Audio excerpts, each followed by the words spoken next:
ASAP now supports the direct import of CATIA V5 files. As an example, we start with a faceted reflector we've constructed within the CATIA V5 CAD environment. We've saved the reflector as a CAT part file and can now import the file to ASAP.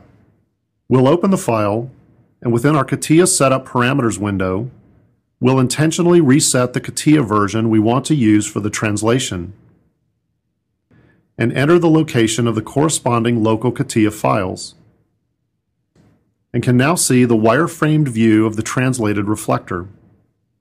Looking at the resulting INR file, note that each facet has been translated as an accurate Bezier patch bounded by the facet edges.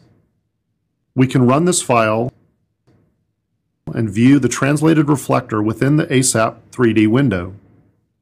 This process is simple, fast, and accurate, allowing easy import of complex CATIA models up through the CATIA V5 CAD environment.